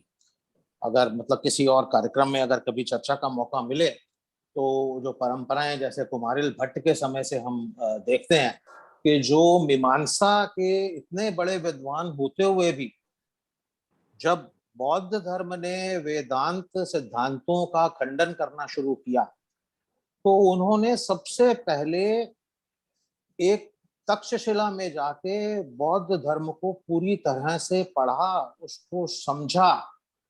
उसके बाद उन्होंने बौद्ध गुरुओं के साथ में शास्त्रार्थ किया और फिर बौद्ध के वो जो सिद्धांत हैं उनका खंडन किया। और यहाँ पर ही नहीं रुके, उसके बाद उन्होंने ये भी देखा कि क्योंकि मैंने बौद्ध धर्म में एक गुरु के साथ में द्रोह किया है, तो इसलिए जो प्रसंग आता है उसमें इस तरह का आता है कि उन्होंने आत्मदाह कर लिया, उसका जो उन्होंने प्रायश्चित जो किया। तो ऐसी महान परंपरा के हम वाहक रहे हैं और आपकी संस्था इसको चला रही है, इसके लिए आप सबका बहुत बहुत अभिनंदन। आज के विषय के विशेषज्ञ डॉक्टर वेद प्रताप वैदिक विद्वान हैं। उन्होंने अफगानिस्तान के ऊपर बहुत स्टडी किया है और मैं ये कहूँगा कि वो एक वन मैन आर्मी भी है। आप उनकी बात से सहमत हो सकते हैं, असहमत हो सकते हैं, लेकिन वो अपनी बात को बड़ी शिद्दत के साथ और बड़ी कन्विक्शन के साथ और बड़ी कन्विंसिंग तरीके से रखने की उनमें सामर्थ्य है। जो अभी हाल ही की घटनाएं हुई हैं, इसमें थोड़ा सा अगर मैं अपनी बात साथ में जोड़ने की अनुमति दें, तो अफगानिस्तान से जो ये यूएस फोर्सेस का जो विड्रॉल हुआ है, इसने एक बार फिर से उस कहावत को सच कर दिया है कि Afghanistan is the graveyard of the empires, ऐसा कहा जाता है। यहाँ पर कोई भी बड़ी से बड़ी ताकत भी आई, सालों साल जूझती रही, लेकिन यहाँ से सफल होकर वो वापस नहीं जा सकी। तो ये एक बहुत बड़ी स्ट्रेटेजिक डिफीट यूएस की है और शायद कोल्ड वार का एक अंत भी, जो वो वाला कोल्ड वार जो था वो नाटो और वार्सा के समय का, वो शायद इसके हिसाब से रहा। डॉक्टर वैदिक ने बहुत अच्छे से जो बात कही, जो सामने रखी, उससे मैं पूरी तरह से सहमत हूँ कि जो हम ये नैरेटिव विश्वास कर बैठते हैं कि पाकिस्तान और तालिबान का नेक्सस है, ये नैरेटिव, इसको थोड़ा सा हमको समझने की आवश्यकता है और ये पूर्ण सत्य नहीं है। तालिबान के कई फैक्शंस हैं, उसमें से एक आध फैक्शन जैसे हक्कानी नेटवर्क वगैरह जो है, उसका पाकिस्तान के साथ में नेटवर्क हो सकता है, लेकिन बहुत सारे ऐसे फैक्शंस हैं जिनका के इस प्रकार का कोई भी समन्वय उनके साथ में नहीं है। और उन्होंने बिल्कुल ठीक कहा कि डूरंड लाइन जो है वो एक एचएलएस हील है और पाकिस्तान बार बार कहता है कि डूरंड लाइन जो है उसको आप स्वीकार करें, लेकिन अफगानिस्तान के कोई भी शासन आया, चाहे वो तालिबान ने भी कह दिया और उससे पहले के जी जो प्रशासन रहे, उन्होंने कभी भी इस बात को माना नहीं है। पश्तून और पंजाबियों के बारे में भी जो उन्होंने बात कही, वो बिल्कुल 100% ठीक बात है। आपको मैं स्मरण कराना चाहूंगा कि 1947 में जब पार्टीशन हो रहा था, तो पश्तून नेता जो सबसे बड़े थे, जिसको हम फ्रंटियर गांधी के नाम से जानते हैं, खान अब्दुल गफ्फार खान साहब, उन्होंने विशेष तौर पर अंग्रेजों को कहा था कि या तो आप हमें पश्तूनिस्तान दे दीजिए और नहीं तो हम भारत के साथ मिलेंगे। और जब ये दोनों ही विकल्प जो है संभव नहीं हुए और भारत ने ये मान लिया कि वो हिस्सा जो है, पश्तून का एक हिस्सा जो है वो पाकिस्तान के अंदर चला जाएगा, तो खान साहब का एक उस समय एक बड़ा हिस्टोरिकल स्टेटमेंट था। उन्होंने कहा था भारत को, you have thrown us to the wolves, आपने हमको भेड़ियों के सामने डाल दिया है। ये जो बात है, ये हिस्टोरिकल पर्सपेक्टिव में, इसलिए हमको इस नैरेटिव को ठीक करने की जरूरत है कि पाकिस्तान और तालिबान जो है ये मिल के भारत के खिलाफ जो है वो एक मत होने ही वाले हैं। ऐसा कोई निश्चित रूप से हम नहीं कह सकते, अगर हम अपनी विदेश नीति को और अपना जो जियोपॉलिटिकल सिचुएशन को ठीक तरह से अगर हम इसको हैंडल करते हैं। एक तो ये चीज है। दूसरा, मैं थोड़ा सा क्योंकि इकोनॉमिक्स के बारे में भी बताना चाहूंगा, जो अभी चैलेंजेस जो तालिबान को आने वाले हैं, मेरे पे सीमित समय है। देखिए, अब आने वाले समय में पाकिस्तान और अफगानिस्तान दोनों के लिए बड़ी चुनौतियां होने वाली है। अभी तक पाकिस्तान तालिबान को समर्थन करने के नाते से बहुत सारी फाइनेंशियल असिस्टेंस जो है उसको मिलती रहती थी, वो एक कंड्यूट बनता था। अब ये जब इसका जब सेटलमेंट हो गया है तो पाकिस्तान के सामने भी एक चुनौती आने वाली है, क्योंकि वो भी उसकी फाइनेंशियल पोजीशन बहुत अच्छी नहीं है। डॉक्टर वैदिक ने भी ये बात कही है। अब अफगानिस्तान के बारे में अगर आप कहें तो अफगानिस्तान में जो उसकी जीडीपी है बहुत लिमिटेड है, लगभग $73 बिलियन के करीब की जीडीपी है। लेकिन अगर उसके बजट को अगर हम देखें तो उसकी आय और उसके व्यय के अंदर बहुत ज्यादा असमानता है। लगभग सिर्फ $2 बिलियन के करीब की उसकी आय है और $9 बिलियन के करीब जो है उसके खर्चे हैं। तो अभी बिना विदेशी सहायता के उसका भी गुजारा कर पाना मुश्किल है। अब ये कितना बड़ा ये कारण है फाइनेंशियल जिसके कारण से तालिबान का रुख बदला नजर आता है और कितना बड़ा उसका हृदय परिवर्तन है, ये मैं अभी इस दौर के ऊपर I think it is too early कि हम इसके बारे में कुछ कह सकें। और दूसरी बात, जो एक चीज जो बार बार मेरे को जिसका मैं जवाब ढूंढने की कोशिश करता हूं, जिसका तालिबान को भी मेरे ख्याल स्पष्ट जवाब देना चाहिए कि 99.7% जो जनसंख्या अफगानिस्तान की है वो मुस्लिम पॉपुलेशन है, 90% उसमें से सुन्नी है। अब जब इतनी बड़े इस्लामिक राज्य वो है तो अब उसको और कितना वो इस्लामिक बनाना चाहते हैं, जिसके लिए उन्होंने कहा कि हम शरीयत लाना चाहते हैं। मैंने ये सवाल उनको थोड़ा समझाना पड़ेगा। जब आपके 99% लोग हैं ही इस्लामिक, आप इस्लामिक रिपब्लिक ऑफ अफगानिस्तान कहलाते हैं, आप कहते हैं जी हम इस्लामिक रिपब्लिक ऑफ अफगानिस्तान नहीं, हम तो इस्लामिक एमिरेट्स ऑफ अफगानिस्तान इसको बना रहे हैं। अब एमिरेट्स का मतलब जो है, जो लोग जानते हैं, अगर हम अपने साथ कोई कॉरलरी अगर देखें भारत के इतिहास में, तो किसी टाइम पे सल्तनत टाइप होता है, यानी एक रूलिंग क्लास है वही उसको जो है वो रूल करेगी। तो इसको कहीं ना कहीं पे उनको इसका स्पष्टीकरण करना चाहिए। तो खाली प्रेस कॉन्फ्रेंसिस के आधार पे अगर कोई अगर ये कहे कि हमें उसके ऊपर विश्वास कर लेना चाहिए, थोड़ा सा मुझे इसमें थोड़ी सी आशंका मेरा रहती है, क्योंकि मुझे लगता है कि हमें उनको देखने में थोड़ा सा और ऑब्जर्व करने के अंदर कोई इतना हर्जा जो है इसके नहीं होना है।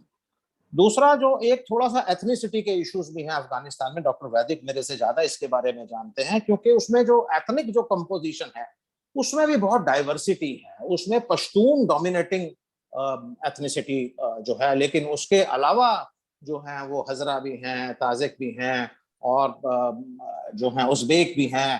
तो ये एक किस तरह से उनका आपस में समन्वय बनेगा, जो power struggle with in Taliban जो बनेगी, जब हम कहते हैं सरकार बनाने के ऊपर जो बात चल रही है, इसी समय थोड़ी सी जो इंडिकेशंस आ रही हैं, वो सब इंडिकेशन इस प्रकार की आ रही हैं कि जिसके अंदर मतलब कौन कौन सी मिनिस्ट्री किसको मिलेगी। पाकिस्तान चाहता है कि सारी प्रोमिनेंट मिनिस्ट्रीज जो हैं, जो उसके द्वारा जो समर्थित जो तालिबान का गुट है उसको मिले। तो ये वाला पार्ट जो है एक बड़ा एक इम्पॉर्टेंट पार्ट है कि आने वाले समय के अंदर जो है किस प्रकार से ये चीज रहेगी। जहां तक भारत के साथ संबंधों की बात है, ये बिल्कुल ठीक डॉक्टर वैदिक ने कहा कि भारत के साथ उनके संबंध बहुत दोस्ताना रहे हैं। और जो स्थिति आज के दिन में हम देख रहे हैं, उसमें भी तालिबान के पास बहुत सारी ऑप्शंस नहीं होंगी, क्योंकि पाकिस्तान के साथ मिलकर अगर वो भारत के विरोध में कुछ करते हैं तो इससे उनको कुछ हासिल हो जाने वाला नहीं है। उनका एम पूरा हो गया, उनको अफगानिस्तान का राज मिल गया है। अब जब आप किसी चीज के विपक्ष में होते हैं तो आपका एक अलग रवैया होता है, लेकिन जब आपको एडमिनिस्ट्रेशन में आ जाते हैं, जब आप उस राज में आ जाते हैं, तो उस समय जो है वो उसमें आपका रवैया एक अलग किस्म का हो जाता है। आपको उसमें पूरे सबके साथ में चलने की एक आवश्यकता जो है उसमें होती है, और वो जो प्रतिबद्धताएं या जो आपकी जो बाध्यताएं हैं उसको कंपल्शंस होती हैं जिसमें आपको उसके साथ में चलना होता है। तो सीमित समय में यही बात थी। एक चीज मैं जरूर थोड़ा सा कहना चाहूंगा लास्ट में डॉक्टर वैदिक के मतलब उनकी परमिशन से, कि जो उन्होंने कहा कि भाई तालिबान से बातचीत क्यों नहीं हो रही है, तो मैं सिर्फ यही कहूंगा, कई बार हम मजाकिया तौर के ऊपर कई बार हम वो डिप्लोमेसी के बारे में कहते हैं कि भाई जो डिप्लोमेट्स होते हैं वो जो कहते हैं वो करते नहीं है, और जो करते हैं उसकी चर्चा नहीं करते हैं, करके उसकी बात नहीं करते हैं। तो हम ये मान लें कि हम तालिबान से बात नहीं कर रहे हैं, तो इसको मैं सिर्फ यहाँ तक अपना टिप्पणी करना चाहूंगा कि शायद हम आधिकारिक स्तर के ऊपर तालिबान से यानी गवर्नमेंट लेवल के ऊपर हम कोई बात नहीं कर रहे। वो ठीक भी है, क्योंकि हमारी कोई अभी उनकी कोई ऐसी सरकार बनी भी नहीं है, तो सरकार किससे बात करेगी करके। लेकिन यह है कि जरूर उसमें कुछ ना कुछ इंटरलोक्यूटर्स जो हैं कुछ होंगे, कुछ ऐसे सूत्र होंगे जिनके जरिए से कुछ बातचीत चल रही है, मैं ऐसा मानना चाहूंगा। तो कुल मिलाकर आगे आने वाले दिन मेरी समझ जो सीमित इस विषय में है, विशेषज्ञ तो डॉक्टर वैदिक हैं ही, वो ये है कि आने वाले समय के अंदर हमें दो चीजों का जरूर ध्यान एक रखना चाहिए। एक तो ये जो नैरेटिव है कि ये पाकिस्तान और तालिबान बिल्कुल एक ही हैं, ये नैरेटिव ठीक नहीं है। हमें इसके सामने एक काउंटर नैरेटिव और तथ्यों को सही तरीके से सामने रखना चाहिए। दूसरी बात, विदेश नीति के अंदर हमें वो विदेश नीति अपनी रखनी है जिससे हमारे अपने जो समसामयिक जो हमारे हित हैं उनकी रक्षा होती है। और मुझे विश्वास है कि जो भारत सरकार है वो इस विषय के अंदर जो भारत के स्ट्रेटेजिक इंटरेस्ट हो, जो सबसे ज्यादा हितकारी जो कदम होगा, इसके अंदर वो उठाएगी। इन सीमित शब्दों के साथ आप सबका एक बार पुनः धन्यवाद। नमस्कार। बहुत सुंदर। बहुत अच्छा। जी धन्यवाद। Thank you professor Gopal Arora जी।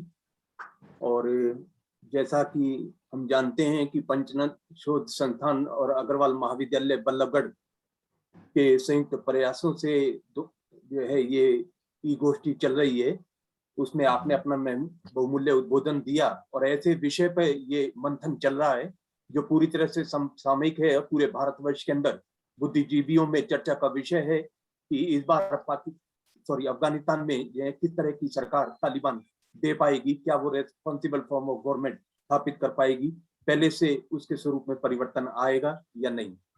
कार्यक्रम को आगे बढ़ाते हुए अब मैं अध्यक्षीय भाषण के लिए माननीय प्राचार्य महोदय जी डॉक्टर कृष्णकांत जी से आग्रह करूंगा अपने संबोधन के लिए। डॉक्टर कृष्णकांत गुप्ता जी। धन्यवाद डॉक्टर जयपाल सिंह जी। आज के इस तरंग गोष्ठी जिसका विषय तथ्यों के आईने में भारत अफगानिस्तान संबंध के मुख्य अतिथि प्रोफेसर गोपाल अरोड़ा जी, आप दिल्ली यूनिवर्सिटी से हैं और सेक्रेटरी हैं अंतर्राष्ट्रीय सहयोग परिषद के। मुख्य वक्ता, एक प्रखर वक्ता डॉक्टर वेद प्रताप वैदिक जी, आप veteran journalist and expert international affairs. Panchnad Shodh Sansthan Faridabad शाखा की अध्यक्षा आदरणीय डॉक्टर सविता भगत जी, प्राचार्य डीएवी शताब्दी महाविद्यालय फरीदाबाद। कार्यक्रम में समन्वयक के रूप में विद्यमान आशुतोष निगम जी और डॉक्टर जयपाल सिंह जी, और इस कार्यक्रम के सूत्रधार सुभाष जी, आप सभी का मैं अग्रवाल महाविद्यालय परिवार की तरफ से हार्दिक स्वागत भी करता हूं, अभिनंदन भी करता हूं। और जैसा जयपाल जी कह रहे थे कि मंथन चल रहा है, तो हमारे दोनों वक्ताओं ने मंथन में मथ करके जो मक्खन निकलना था वो निकाल दिया। क्या बात, क्या बात। वेद प्रकाश वैदिक जी की जो बातें थी और जो आदरणीय गोपाल जी की जो बातें थी, उनको करके मुझे एक दोहा जरूर याद आ गया। आपने महाकवि बिहारी जी के जो 700 श्लोकों का संग्रह है सतसई, बिहारी सतसई, उसमें एक दोहा है वैदिक जी जो मुझे बहुत पसंद है। सतसैया के दोहरे ज्यो नावक के तीर, देखन में छोटे लगे घाव करें गंभीर। क्या बात। तो आपकी जो बातें हैं उन्होंने घाव नहीं किए हैं, वो बातें श्रोताओं ने छोटी समझी होंगी, लेकिन उनका जो इम्पैक्ट हमारे मन और मस्तिष्क और सोच पर पड़ा है वो एक लंबे समय तक हमारे जहन में रहने वाला। बहुत शुक्रिया, धन्यवाद।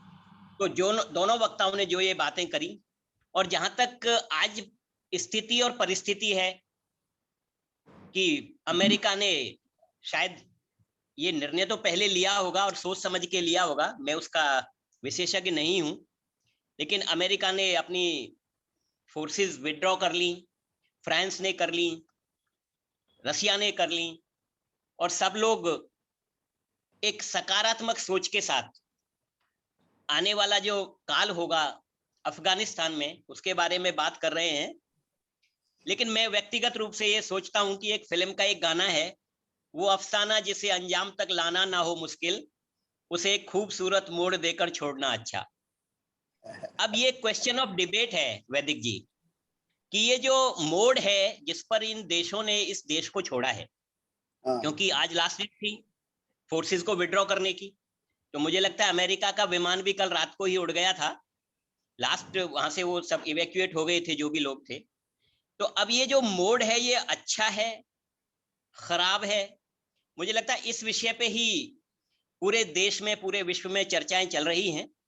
और आज का ये जो हमने ये जो तरंग गोष्ठी आज जो हमने रखी, जिसमें हमने ये बात की कि भी इस आईने में जो वर्तमान परिदृश्य है, इसमें भारत और अफगानिस्तान के संबंध कैसे होंगे, तो मैं व्यक्तिगत रूप से ये समझता हूं कि जो ये तालिबानीज की बात होती है, इसमें दो तरह के लोग हैं।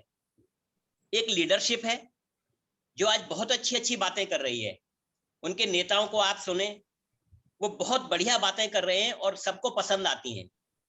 लेकिन एक उनके फॉलोअर्स हैं जिनको हम कहते हैं कि ब्लाइंड फॉलोअर्स। अब उनके यदि एक्शंस को आप देखें तो कभी कभी मन में एक डर की भावना पैदा होती है। लीडर्स एंड फॉलोअर्स, सही अब लीडर, क्योंकि लीडर्स की जो बातें हैं वो इंटरनेशनल लेवल पे रिफ्लेक्ट होती हैं और वो ज्यादा महत्व रखती हैं। तो लीडर्स बहुत अच्छी बातें करते हैं, कर रहे हैं, और उससे एक सकारात्मक वातावरण का परिदृश्य पूरी दुनिया में बन रहा है। लेकिन लड़ाकों की यदि बात देखें, आपने खुद देखा होगा, मैंने टीवी देखा, पोस्टर्स पे ब्लैक इंक का पेंट किया जा रहा है, कहीं व्हाइट इंक का पेंट किया जा रहा है। अब टीवी के माध्यम से ही हम देखते हैं, कहीं जो टीवी का जो रिपोर्टर है उसके दोनों तरफ एक एक आदमी बंदूक लेके खड़ा हुआ है और वो क्या बोल रहा है क्या नहीं बोल रहा। तो मैं ये समझता हूं कि करनी और कथनी, नेताओं की कथनी और उनके जो लड़ाके फॉलोअर्स हैं उनकी करनी में जब तक एकात्म नहीं होगा, जब तक ये सकारात्मक सोच नहीं होगी, तब तक मैं ये समझता हूं कि जो एक पॉजिटिविटी जो आपने अपने वक्तव्य में कही, जो गोपाल जी ने अपने वक्तव्य में कही, उस चीज का जो संभावना है उसके ऊपर एक बड़ा प्रश्न चिन्ह लगता है। बिल्कुल सही। दूसरी बात जो आपने कही कि तरह तरह के जो उनको आप क्या कहें, उनको लड़ाके कहें, उग्रवादी ग्रुप कहें या क्या कहें, जो भी आप कहें, आप तो बहुत विशेषज्ञ हैं। मैं तो भौतिकी का विद्यार्थी हूं और मैंने पूरा जीवन भौतिकी पढ़ी है, तो साइंस की बातें थोड़ा सा ज्यादा सीखा हूं। तो लेकिन फिर भी मैं ये कहूंगा कि इन सबको इकट्ठा बिठाना ऐसे है सर जैसे बास्केट में कुछ मेंढकों को इकट्ठा रखना है, और ये सबसे डिफिकल्ट काम है, मेंढकों को इकट्ठा रखना। कभी कोई फुदक जाता है, कभी कोई फुदक जाता है, कभी कोई फुदक जाता है। उनके अपने इंटरेस्ट हैं, कोई सत्ता को हथियाने का उनका इंटरेस्ट है, पावर कैप्चर करने का उनका इंटरेस्ट है, and they are also being guided and even misguided by other countries which have their own western interest. और जहां तक बात भारत की बात करने की है, इतना इन्वेस्टमेंट, हम बहुत बड़ा इन्वेस्टमेंट वहां पर कर चुके हैं, और हर आदमी एक्सपेक्ट करता है, हर सरकार एक्सपेक्ट करती है रिटर्न ऑन इन्वेस्टमेंट, ROI जो है वो हर सरकार एक्सपेक्ट करती है। और आपने बिल्कुल सत्य कहा आप दोनों ने कि ऐसा नहीं है कि सरकार के लेवल पे बात नहीं हो रही है, किसी ना किसी लेवल पर जरूर बात हो रही होगी। लेकिन जब एक सरकारी तौर पे बात होती है तो उससे पब्लिक परसेप्शन बनता है। तो अभी मुझे लगता है वो पब्लिक परसेप्शन बनाने की जरूरत है कि सरकारी तौर पे, सरकार के लेवल पे भी वो बातें हों वहां पर। और एक विशेष बात जो मैं आप सब लोगों से साझा करना चाहता हूं सर, कि वो यूनिटी की बात तो करें, यूनिफॉर्मिटी की बात ना करें। क्योंकि मैं अपने देश में भी स्वयं देखता हूं कि जब हम यूनिफॉर्मिटी की बात करते हैं कि सब लोग एक ही भाषा में बोलेंगे, यही भाषा होगी, सब लोग एक जैसी ड्रेस पहनेंगे, ड्रेस में कोई वो नहीं हो सकता, तो यूनिफॉर्मिटी की बात में आकर के कुछ अंतर्विरोध पैदा हो जाता है। तो अफगानिस्तान में भी इस तरह की स्थिति आने की संभावना हो सकती है। बाकी मैं समझता हूं कि 20 साल तक उन लोगों ने लड़ाई लड़ी है, और 20 साल बाद जो भी परिस्थिति और स्थिति रही हो, वो दोबारा से सत्ता पर काबिज हो रहे हैं। पहले वो काबिज रहे हैं, और जैसा वैदिक जी आप बता रहे थे कि उनका भी कोई स्वर्णिम इतिहास कभी ना कभी रहा है। जो उनकी रूट्स हैं, यदि उनको आप देखें 50 साल पहले, 100 साल पहले देखें, तो कभी ना कभी जिस क्लैन को ये रिप्रेजेंट करते हैं, उनका जब शासन रहा है तो उसका भी स्वर्णिम इतिहास रहा है। तो मैं तो यही भगवान से ये प्रार्थना करता हूं, और हम सबको करनी चाहिए कि उनके अंदर एक सकारात्मक सोच, जिसको हम गुड सेंस कहते हैं, वो प्रिवेल करे। और जो उनके लड़ाके हैं, उनके माइंड का ओवरऑलिंग होना बहुत जरूरी है, उनकी सोच में परिवर्तन होना बहुत जरूरी है। क्योंकि तभी, यदि उनकी सोच में परिवर्तन होगा, क्योंकि आपने कहा है, सब लोग कहते ही हैं कि नजरों को बदलेंगे तो नजारे बदल जाएंगे, और सोच को बदलेंगे तो सितारे बदल जाएंगे। किश्तियों को बदलने की जरूरत नहीं दोस्तों, हवाओं के रुख को बदलोगे तो किनारे बदल जाएंगे। तो जो भी अल्टीमेटली हमारा गोल है, अल्टीमेटली जो भी उनका एम है, उसके लिए सोच को बदलना बहुत जरूरी है। और मैं समझता हूं कि निश्चित रूप से गुड सेंस वहां प्रिवेल करेगी। वो लोग अल्टीमेटली सत्ता पर काबिज हो ही चुके हैं। छोटे छोटे उनके कुछ और इलाके हैं जहां पर वो चलेगा, क्योंकि जो सेटलमेंट है होने में टाइम लगता है, समय लगता है। और विश्व किस तरफ है, विश्व क्या चाह रहा है, बड़े बड़े ताकतवर देश क्या चाह रहे हैं, उनके नजरिए पे भी डिपेंड करता है कि उन लोगों का एटीट्यूड कैसे चेंज होगा। लेकिन मैं समझता हूं कि भारत ने जब पहली सरकार थी तब बहुत मोटा इन्वेस्टमेंट किया। उधर से हमें लग रहा था कि बहुत जो ताकतवर देश हैं वो सब तालिबान के खिलाफ लड़ाई लड़ रहे थे, और ऐसा यही नहीं हुआ है सर। मैं तो जितनी मेरी अपना ज्ञान है, ये लड़ाइयां तो चलती रही हैं। कभी श्रीलंका में भी लड़ाई चलती थी, वहां पर भी हमने बहुत अपनी सेना भेजी, बहुत बलिदान दिया, बहुत लोग शहीद भी हुए और बहुत लोग मरे, बहुत सैनिक मरे, जो भी हम कहें शहीद हुए, यहाँ भी हुआ। और मैं तो भगवान से ये प्रार्थना करता हूँ वैदिक जी, अब ये खत्म हो सकता है कि नहीं हो सकता, कि यदि हम वसुधैव कुटुंबकम का जो नारा हम देते हैं भारत में, सर्वे भवन्तु सुखिनः सर्वे सन्तु निरामया सर्वे भद्राणि पश्यन्तु मां कश्चित् दुःख भाग् भवेत्, क्या बात, यदि ये भावना यदि हम सबके अंदर आ जाए तो अरबों खरबों, मतलब काउंटलेस मनी जो हम ये सीमाओं की रक्षा पर खर्च करते हैं, सही सही, यदि जन कल्याण के लिए, मानव कल्याण के लिए, अपनी सभ्यता और संस्कृति की विकास के लिए यदि ये खर्चा होने लगे, तो मैं समझता हूँ कि केवल भारत ही नहीं सोने की चिड़िया बनेगा, ये पूरा विश्व सोने की चिड़िया बनेगा। बिल्कुल ठीक है। व्यक्तिगत रूप से मैं मानता हूँ कि हमें एक उज्जवल भविष्य की कामना करनी चाहिए, इनकी सोच में परिवर्तन होना चाहिए। और जो हम ये बात कर रहे हैं कि तथ्यों के आईने में भारत अफगानिस्तान संबंध, ये संबंध और सुदृढ़ हों, और उनके मन में एक ये सोच आए कि जो हमारा एक पड़ोसी देश है, जो थोड़ा सा कभी कभी मक्कारी करता रहता है और छेड़ता रहता है और तंग करता रहता है, तो वो कहीं इनकी सहायता लेकर के, इनके आर्मामेंट्स को यूज करके, जो भी इनके पास आर्म्स हैं, एम्यूनिशन है, और ये जो वहां पर छोड़ गए हैं बाकी देशों की सेनाएं, उनको यूज करके वो हमें तंग करने का प्रयास ना करे, और वो लीवरेज अफगानिस्तान पाकिस्तान को ना दे, ऐसी मैं प्रभु से कामना करता हूं। क्योंकि ऑलमाइटी गॉड, अल्लाह, यीशु, जो भी आप कहें हो, और नई सरकार के साथ भारत के संबंधों को लेके जो बात है, एक स्वर्णिम अध्याय की शुरुआत हो और आने वाले समय में एक स्वर्णिम अध्याय लिखा जाए। मैं केवल इतनी बात आप सब लोगों से साझा करना चाहता था। मैं एक बार पुनः आप जैसे व्यक्ति नहीं, व्यक्तित्व को, वैदिक जी आप व्यक्ति नहीं है, अरे बहुत धन्यवाद, धन्यवाद भाई, बहुत जो मुझे फोटो दिख रहा है, आप चित्र नहीं है, आप चरित्र हैं। आपकी कृपा है बहुत। आप जिस भी देश में जाते हैं और देश के सभी, चाहे वो टेररिस्ट ग्रुप हो, चाहे पॉलिटिकल ग्रुप हो, आपसे मिलते हैं, इसका मतलब आपकी एक्सेप्टेबिलिटी, आपका ट्रस्ट बहुत ज्यादा है लोगों में, चाहे वो हमारे मित्र देश हो, चाहे वो शत्रु देश हो, चाहे कोई भी हो। तो ऐसे व्यक्तित्व को अपने बीच में पाकर आज हम धन्य हैं, पूरा अग्रवाल महाविद्यालय परिवार, क्योंकि इसमें हमारे अध्यापक साथी और हमारे सीनियर स्टूडेंट्स भी जुड़े हुए हैं। और गोपाल जी ने जो बात कही, जो हमारे मुख्य अतिथि थे, उन्होंने भी बहुत कमाल की बातें की, पूरा इतिहास का भी हमें झरोखा दिखाया, इतिहास के झरोके से भी हमें चीजों को दिखाया, और वो भी आज हमारे बीच में इस प्लेटफॉर्म पे आए, तो हम उनके प्रति भी अपनी कृतज्ञता ज्ञापित करते हैं। और इस पूरे कार्यक्रम की सूत्रधार माननीय डॉक्टर सविता भगत जी, जो अध्यक्षा हैं पंचनद शोध संस्थान की, क्योंकि अध्यक्षा की जब आज्ञा होगी तभी कोई कार्यक्रम हो सकता है, और उसमें सूत्रधार की भूमिका निभाने वाले माननीय सुभाष गोयल जी, उन्होंने मेरे से कहा कि सर इस पे कार्यक्रम कराना है, तो मैं कहा निश्चित कराइए।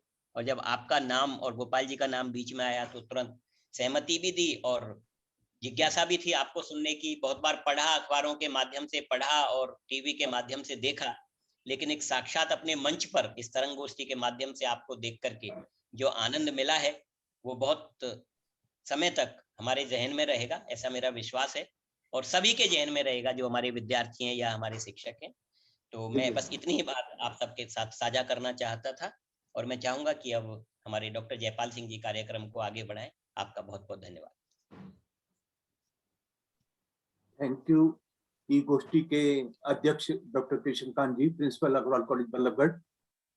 इससे पहले कि कार्यक्रम के अंतर्गत अंत में मैं वोट ऑफ थैंक्स प्रस्तुत करूं, उपस्थित मैं सभी अतिथिगण का ध्यान खींचना चाहूंगा कि पार्टिसिपेंट बड़ी संख्या में जुड़े हुए हैं, बुद्धिजीवी जुड़े हुए हैं, हमारे विद्यार्थीगण भी डीएवी सेंटेनरी कॉलेज और अग्रवाल कॉलेज बल्लभगढ़ से जुड़े हुए हैं। कोई अपना प्रश्न रखना चाहता हो, कोई मुख्य अतिथि जी से, मुख्य वक्ता जी से अपनी बात कहना चाहता हो, तो सादर आमंत्रित है। कोई भी पार्टिसिपेंट? जयपाल जी, ये डॉक्टर उदयमान सिंह यमुनानगर से जुड़े हुए हैं। हाँ जी सर, हाँ जी, हाँ जी। प्लीज अनम्यूट कीजिए उनको, उदयमान सिंह जी को। विनीत सर, डॉक्टर उदयमान सिंह जी।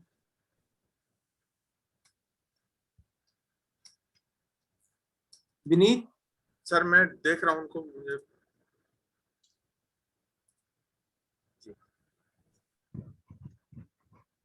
उनसे जी। कहें विनीत हाथ खड़ा। हाँ जी, हाँ जी, नमस्कार नमस्कार।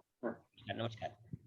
सबसे पहले फरीदाबाद पंचनद जो अध्ययन केंद्र है उसको साधुवाद, इतने अत्यंत महत्वपूर्ण विषय पर इतने प्रबुद्ध जनों से हम सबको रूबरू करवाया है। मेरी एक जिज्ञासा श्रद्धेय वैदिक जी से है। एक नए, अभी तक अफगानिस्तान के विषय को लेकर के पूरा देश किसी दूसरी दिशा में सोच रहा था, लेकिन श्रद्धेय वैदिक जी ने जो विमर्श दिया है, जो चिंतन दिया है, वह एक सकारात्मक चिंतन है, लेकिन उस पर भी कई प्रकार की दुविधा है, आशंकाएं हैं। उन्हीं आशंकाओं में से एक आशंका का निराकरण मैं चाहता हूं श्रद्धेय वैदिक जी से, कि हम तालिबान को नकारात्मक दृष्टि से न देखें, लेकिन उनके प्रवक्ता ने अभी पिछले दिनों ही कहा है कश्मीर विषय को लेकर के कि भारत कश्मीर का जो मामला है उसको जल्दी सुलझाए, पाकिस्तान हमारा दूसरा घर है। कुछ इस प्रकार के जब बयान आते हैं उनके प्रवक्ता के, तो मन जो है निश्चित रूप से तालिबान को लेकर के नकारात्मक दिशा में सोचने के लिए बाध्य हो जाता है। इस दृष्टि से श्रद्धेय वैदिक जी से मैं समाधान चाहूंगा जी।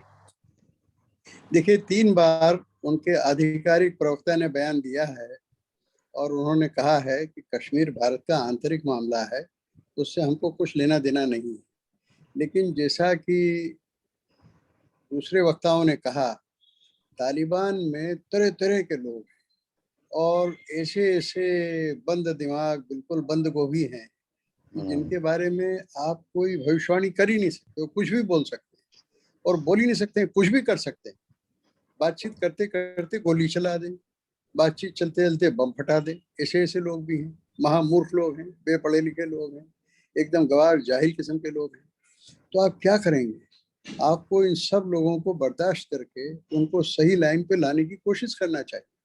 और मैंने तो एक लेख में ये भी लिखा है कि अगर तालिबान वही करते हैं जो 25 साल पहले उन्होंने किया था, तो भारत को चाहिए कि वो इतना जबरदस्त अभियान उनके खिलाफ चलाए, सारा एक विश्वव्यापी अभियान चलाए। संयुक्त राष्ट्र संघ की सुरक्षा परिषद का भारत अध्यक्ष है, उसको चाहिए कि उनके खिलाफ प्रस्ताव लाए, और अगर वो भारत को हानि पहुंचाने की कोशिश करें, तो अभी मैं कहना नहीं चाहता हूँ सार्वजनिक तौर से, मेरे दिमाग में पूरा विकल्प भी है, तो हम क्या करेंगे? फिर कोई होगा, हम उसको देख लेंगे, भारत छोड़ेगा नहीं किसी। जी, धन्यवाद धन्यवाद। तो मैं डॉक्टर उदयभान सिंह यमुनानगर हरियाणा में पंचनद शोध संस्थान अध्ययन केंद्र का सचिव हूँ, और यहाँ पर एक गुरु नानक खालसा कॉलेज है, यहाँ पर मैं एसोसिएट प्रोफेसर हूँ पब्लिक एडमिनिस्ट्रेशन, लोक प्रशासन। आपसे मिलके आनंद होगा। मैं हमेशा आपके लेखों को पढ़ता हूँ, टीवी में जो चर्चा में आप जो आप विषय रखते हैं मैं बड़े ध्यान से सुनता हूँ। आप मेरे आदर्श की तरह हैं, आप मेरे आदर्श की तरह हैं। आपको नमन, आपको प्रणाम। नहीं, बड़ी कृपा। Thank you doctor Udaybhan Singh ji. कोई और पार्टिसिपेंट?